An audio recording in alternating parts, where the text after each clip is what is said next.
Selamat datang di video update Scrum Guide 2020 ya, dibandingkan Scrum Guide 2017. Apa-apa aja yang beda, apa-apa aja yang baru, kita bakal run through ya semua semua poin itu di satu video ini.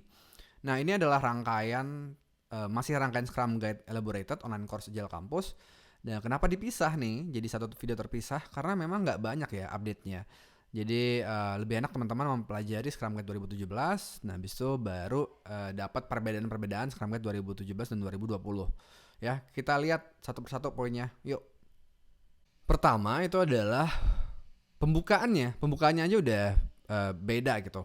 Bagian purpose-nya benar-benar eksplisit bilang bahwa Scrum Guide ini diperuntukkan untuk menjelaskan Scrum yang benar itu apa. Ya, ini diangkat karena banyak yang fake Scrum ya di lapangan, fake Scrum.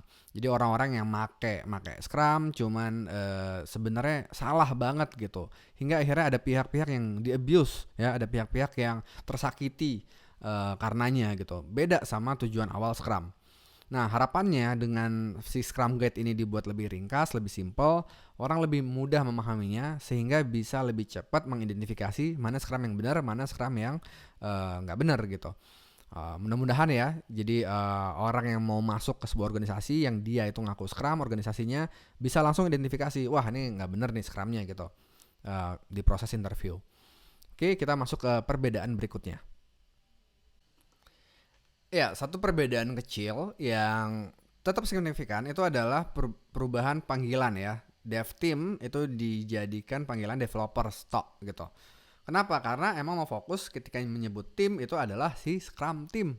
Ya, jadi beneran cuman yang pakai embel-embel tim cuman ya si Scrum team, udah ada product owner sama Scrum master di dalamnya gitu. Nah, kedua terkait definisi ini, ketiga berarti ya. Ketiga terkait definisi itu adalah dijelaskan 3 poin besar di Scrum. Nah, 3 poin ini yang aku suka banget, bener-bener ngerangkum ya Scrum itu apa. Ya tentu orang yang baru baca Scrum Guide, belum paham Scrum sebelumnya sama sekali bakal bingung nih. Teman kalau yang udah baca ya pas kita ingat lagi 3 poin utama ini bakal bikin orang paham banget sama core-nya Scrum. First principle lah kalau kata Elon Musk. Jadi pertama bahwa urutan kerjaan ya, rencana kerja itu buat solve complex problems loh gitu. Sesuatu yang emang nggak bisa diketahui, banyak hal yang nggak bisa diketahui gitu. Jadi perlu adaptif, perlu bisa berubah. Nah terus bareng-bareng Scrum Team ya, nggak cuma developers doang, yaitu menghasilkan increment ya setiap satu sprint. Yang itu harapannya hipotesanya bermanfaat buat user gitu. Nah, terus Scrum Team bareng-bareng sama stakeholders itu ngelihat hasilnya. Hasil bener nggak sih users itu merasakan manfaat yang dihipotesakan sebelumnya gitu, atau temuan-temuan lain behavior dari user seperti apa setelah pakai produk kita gitu, atau bahkan produk kita laku apa enggak gitu. Nah, itu yang ntar jadi bahan untuk mengadjust kerjaan kita di sprint-sprint berikutnya. Adaptifnya itu di sana. Nah, terlihat kan ya buat teman-teman yang udah memahami Scrum Guide 2017, ini ya intinya dari Scrum gitu, 3 poin ini gitu. Maka aku suka banget ini dimunculkan, ditaruh di atas, jadi merangkum gitu Scrum itu apa. Keren Ken dan Jeff. Ya, bisa dibilang di sini repeat gitu. Ini ngulang lagi 3 poin ini. Iya, yang ini adalah perubahan inti nih di salah satu yang gede yang berubah di Scrum Guide 2020. Itu adalah munculnya product goal ya. Jadi tujuan dari Scrum Team ya generate value gitu, bikin manfaat sebanyak-banyaknya dari produk. Nah, bisa lewat dengan mencapai target dari product goal. Ini baru, dulunya belum ada gitu. Jadi dijelaskan di Scrum Guide product goal ini apa. Nah, ya terlihat ya ini kayak satu kalimat gitu, satu kalimat yang menggambarkan target dari produk, tapi jangka menengah ya. Jadi bukan target satu sprint gitu. Dia ini tambahanku aja sih. Mungkin butuh beberapa bulan buat dicapai gitu. Artinya lebih dari satu sprint. Terus Scrum Guide juga bilang bahwa hanya ada satu product goal di satu waktu gitu. Jadi kita nggak bisa punya banyak product goal, ngejar product goal lebih dari satu. Dan mungkin aku tangkap sih bahwa uh, kalau produk goal-nya itu ditulis terus dirangkai gitu. Produk goal pertama ini, produk goal kedua itu gitu. Produk goal ketiga apa gitu. Nah, itu juga sesuatu yang nggak disebut sih di Scrum Guide gitu. Artinya mungkin nggak dianjurkan juga gitu ya.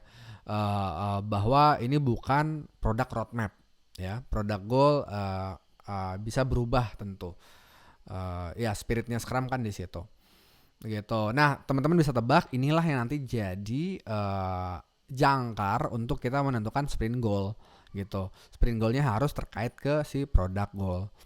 Nah, tambahan dari aku pribadi nih, ini di luar Scrum Guide. Mungkin contoh-contoh product goal itu adalah, oh saya pengen aplikasi saya itu bisa dipakai sehari-hari gitu. Seenggaknya sehari dilihat sekali gitu. Dibuka sekali sama diakses. Nah, itu kan nunjukin retensi ya. Retensi itu nunjukin bahwa emang produknya bermanfaat gitu. Sehingga orang balik lagi ke sana make si produk itu. Nah, cara buat mencapai itu fiturnya bisa macam-macam dong gitu. Gitu. Nah, itu yang mungkin nanti jadi acuan ya, jadi jangkar ya buat ntar product owner memilih fitur-fitur apa yang perlu ada di produk sehingga retensinya meningkat. Ya, jadi produk goal itu fokusnya ke si user, ke apa yang user rasain atau apa yang user lakuin gitu. Dari situ baru turun ke macam-macam fitur ya gitu. Atasnya produk goal apa? Ini juga di luar Scrum Guide sih. Ya atasnya produk goal ya harusnya si visi si produk tersebut gitu. Apa sih target jangka panjang yang ideal yang mungkin nggak bisa dicapai, yang utopis gitu yang dikejar oleh si produk itu harusnya ke sana gitu. Thank you. Lanjut ya perubahan berikutnya. Ada juga perubahan penyebutan ya dari self organize, yaitu sifat si Scrum team ini juga dev team di dalamnya gitu di Scrum Guide 2017 diubah self organize menjadi self manage. Nah, ini yang menurut Scrum pencipta Scrum Ken dan Jeff lebih realistik ya, lebih nggak gampang di abuse gitu. Oh, self organize ya berarti bisa seenaknya sendiri gitu, bisa nggak peduli sama komitmen. Nah, kata-kata self manage itu lebih tajam ya, menggambarkan juga komitmen di dalamnya. Ya, lalu 3 pertanyaan di Daily Scrum ya, yang di Scrum Guide 2017 itu optional. 24 jam lalu ngapain, hambatannya apa, dan 24 jam ke depan mau ngapain, itu beneran hilang di Scrum Guide 2020. Jadi ada gradasinya ya, di Scrum Guide sebelum 2017 itu wajib, nah habis itu jadi optional, nah sekarang jadi hilang. Ya dibebaskan ke developers untuk atur gimana cara mereka berkoordinasi. Yang penting tujuannya komunikasi jadi ningkat, ya jadi bagus, terus hambatan jadi keangkat dan decision making jadi cepat gitu di dalam di dalam satu sprint. Nah, juga kata-kata tren ini jadi hilang ya. Jadi cuman progress doang nih. Gitu. Itu yang beda di Daily Scrum Guide 2020. Di sini dikit sih minor perubahannya. Itu adalah bahwa kalau di Scrum Guide 2017 ya dibolehkan, dieksplisitkan buat boleh loh naruh aksi perbaikan ke sprint backlog. Nah, sekarang kalimat itu jadi hilang gitu. Ya aku lihat sih di sini Ken dan Jeff menyadari bahwa nggak semua aksi perbaikan itu relevan ada di sprint backlog gitu, bisa jadi di luar itu tebakan aku gitu ya. Ya mungkin sekedar pengingat bahwa ini diadakan dulu ya karena takut bakal lupa ya, udah ditentukan di sprint retrospektif cuman nggak dikerjain, maka muncul tuh di Scrum Guide 2017 ya bahwa bisa ditulis loh di sprint backlog gitu aksi-aksi perbaikannya. Tapi ya sekarang jadi dihilangin. Ya atur sendiri aja ya teman-teman, gimana biar nggak lupa. Ya ini juga perubahan yang major, gede gitu. Artefak ya.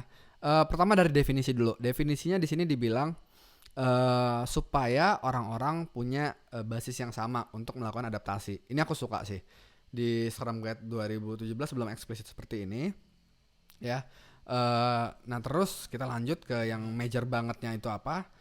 Ya di sini bahwa setiap artefak ini itu punya komitmen ya, sesuatu yang lebih konsisten, nggak mudah buat berubah. Kalau di product backlog itu ada product goal, Nah, di sprint backlog itu ada sprint goal dan di increment ada definition of done. Ya, teman-teman sudah tahu dijelaskan tadi bahwa product goal ini satu kalimat yang cuman satu ya, nggak boleh ada dua, dan benar-benar sprint ke sprint coba buat achieve si goal ini gitu. Buat memastikan produknya emang ngasih value.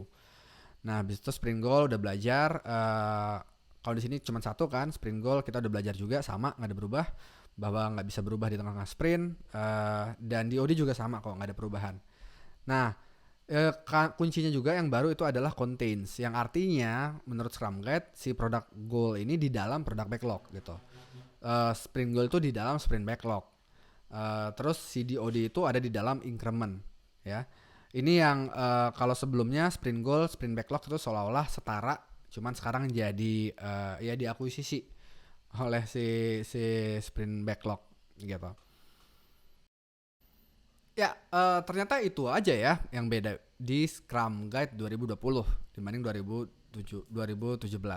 Jadi thank you udah nonton. Semoga teman-teman bener-bener dapat esensinya. Banyak hal baru yang diintroduce yang emang bermanfaat untuk pengembangan produknya teman-teman. Udah di cover sih semuanya ya, harusnya perbedaan-perbedaannya. Thank you udah nonton online course ini, Scrum Guide Elaborated. Semoga bermanfaat buat teman-teman.